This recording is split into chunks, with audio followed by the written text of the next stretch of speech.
जिना की तकरीर government house Peshawar में सिविल अफसरान से मुलाकात के मौके पर 14 अप्रैल 1948। मेरी अब से मिलने की ख्वाहिश की वजह यह है कि मैं अब से चंद बातें कहना चाहता था जो इस सूबे में पाकिस्तान की इंतज़ामिया में इंतहाई अहम ओहदे पर फाइज है। सबसे पहली बात जो मैं आपको बताना चाहता हूं वो ये है कि अब किसी से दबाव, किसी सियासी जमात या इनफरादी सियासतदान के ज़ेर असर न आए। अगर आप पाकिस्तान के वक़ार और अज़मत को बुलंद करना चाहते हैं तो आपको किसी दबाव का शिकार नहीं होना चाहिए, बल्कि आवाम और रियासत के खादिम होने के नाते बेखौफ और दियानतदारी से अपना फ़र्ज़ अदा करना चाहिए।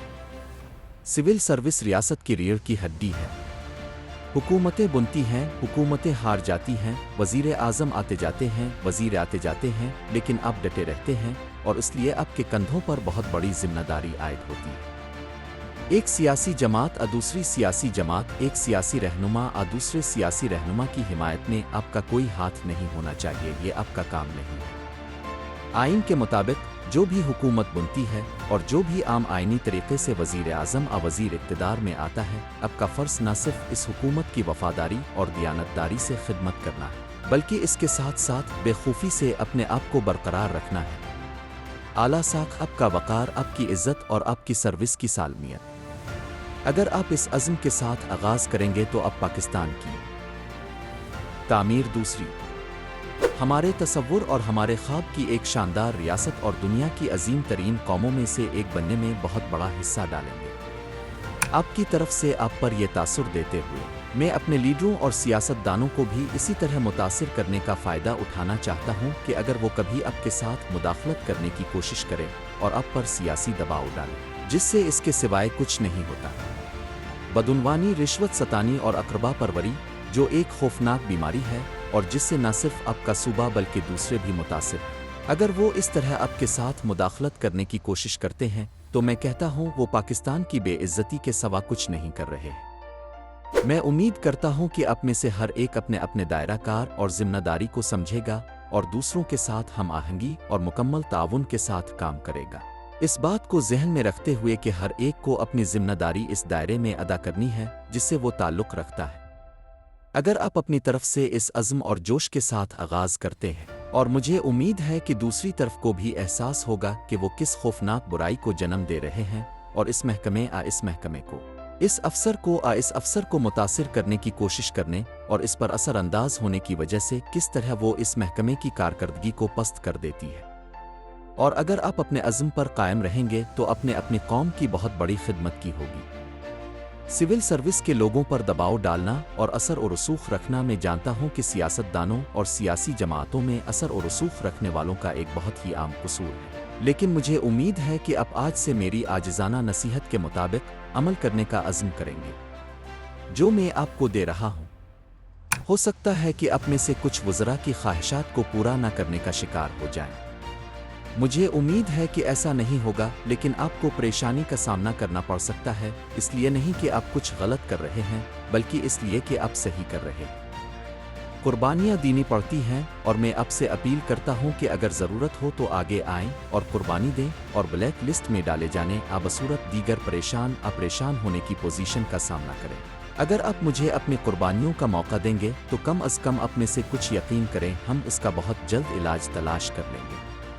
मैं आपको बताता हूं कि आप ब्लैक लिस्ट में नहीं रहेंगे अगर आप अपने फ़राइज़ और जिम्मेदारियों को ईमानदारी, खुलूस और रियासत के साथ वफ़ादारी से अदा करेंगे। ये आप ही हैं जो हमें एक ताकतवर मशीनरी बनाने का मौका दे सकते हैं जो आपको मुकम्मल तहफ़्फ़ुज़ फ़राहम करेगी। हर एक को इस बात का एहसास होना चाहिए कि जिस हुकूमत और आइन के तहत हम काम कर रहे हैं इसमें एक बुनियादी और अहम तब्दीली है।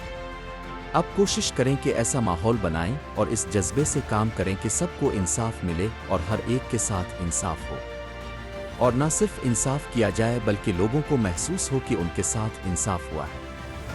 कुछ खुद गरज लोग हो सकते हैं और मैं जानता हूं कि आपका तबका भी इससे मुस्तसन नहीं है, जो फौरी फ़ायदे के बारे में सोचते हैं और अपने लिए बेहतर इम्कानात और तरक्कियों वगैरह के लिए काम करते हैं या कोशिश करते हैं, और इसलिए वक्ती तौर पर वो मुश्किलात पैदा करते हैं और बाज़ औक़ात वो खुद को अपने सूबे से मोहब्बत करने वाले बताते हैं और बाज़ औक़ात वो पंजाबियों, सिंधियों पठानों जैसे बैरूनी लोगों के बारे में नारे लगाने लगते हैं। یہ تمام چیزیں عوام کو ایک عظیم قوم کے طور پر جوڑنے اور ایک دوسرے کے ساتھ جوڑنے کی راہ میں رکاوٹ ہیں۔ ایسا نہیں ہے کہ ہم صوبے کے بیٹوں کی راہ میں کوئی مشکل ڈالنا چاہتے ہیں۔ کوئی شک نہیں، یہ آپ کا صوبہ ہے۔ اگر آپ کے پاس ایسے لوگ ہیں جو اعلیٰ ملازمتوں کے لیے موزوں ہیں، میں آپ کو یقین دلاتا ہوں وہ ہمارے نوٹس سے بچ نہیں سکیں گے۔ آپ ہماری توجہ مبذول کر کے بتائیں کہ ایک آدمی ہے، اور نہ صرف ہمیں بہت خوشی ہوگی کہ وہ اس صوبے میں پھلے پھولے خوشحال ہو اور ترقی کرے، بلکہ ہم دیکھیں گے کہ پاکستان میں اسے ان کا مناسب مقام دیا گیا ہے۔ ہم ایسے مرد چاہتے ہیں جو اعلیٰ ملازمتوں کے لیے موزوں ہوں، اور بعض اوقات صحیح قسم کے لوگوں کو تلاش کرنا واقعی مشکل ہوتا ہے۔ بہت ساری چیزیں ہیں جو چل رہی ہیں، اور مجھے بعض اوقات صحیح عہدے کے لیے صحیح آدمی حاصل کرنے میں بہت مشکل پیش آتی ہے۔ یہ بہت مشکل ہے۔ میں صحیح آدمیوں کو حاصل کرنے کی پوری کوشش کر رہا ہوں۔ اگر آپ مجھے وقت دیں گے اور اپنا تعاون کریں گے تو یقین کریں کہ سول سروس کا میدان جہاں تک آپ کا تعلق ہے، آپ کے صوبے تک محدود نہیں رہے گا، بلکہ پورے پاکستان تک پھیلایا جائے گا۔ بلا شبہ اس میں وقت لگے گا، یہ ایک بار میں نہیں کیا جا سکتا۔ مجھے امید ہے کہ آپ اور عوام کے تعاون اور مدد سے ہم بہت تیزی سے ترقی کر سکیں گے۔ آخر میں آپ کو اب تک اچھی کارکردگی دکھانے پر مبارکباد دیتا ہوں۔ برطانوی حکومت سے اقتدار سنبھالنے کے بعد ہمیں جس خطرناک پوزیشن پر رکھا گیا تھا وہ گزر چکا ہے۔ یہ ایک بڑا کام تھا اور ہمارے لیے چیزیں مشکل بنا دی گئی تھی۔ مجھے تفصیلات میں جانے کی ضرورت نہیں ہے، لیکن اب جانتے ہیں کہ ہمیں پاکستان کو کچلنے اور توڑنے کے منظم منصوبے کا مسلسل سامنا کرنا پڑا۔ دوسرے صوبوں کے ساتھ ساتھ اب کے صوبے میں بھی ان تمام باتوں کے باوجود اچھی خدمات سر انجام دی ہے۔ ہم نے تمام سازشوں کو ناکام بنا دیا ہے اور ان کا مقابلہ کیا ہے، اور آپ کا صوبہ بھی اس معاملے میں پیچھے نہیں رہا۔ اور اس لیے میں آپ کو تہ دل سے مبارکباد پیش کرتا ہوں جس طرح اپنے یہاں چیزوں کو سنبھالا ہے، اور مجھے امید ہے کہ آپ اسی جذبے کے ساتھ اپنی محنت جاری رکھیں گے۔ بہتری کی کافی گنجائش ہے۔ ہمیں بہت کچھ سیکھنا ہے اور ہمیں خود کو نئی پیش رفت، نئے مسائل سے ہم آہنگ کرنا ہے، لیکن مجھے یقین ہے کہ آپ اپنا کردار بخوبی ادا کریں گے۔ میں آپ کا شکریہ ادا کرتا ہوں کہ آپ نے مجھے یہ چند الفاظ کہنے کا موقع دیا۔ میں آپ کو اپنی کوششوں میں کامیابی کی خواہش کرتا ہوں۔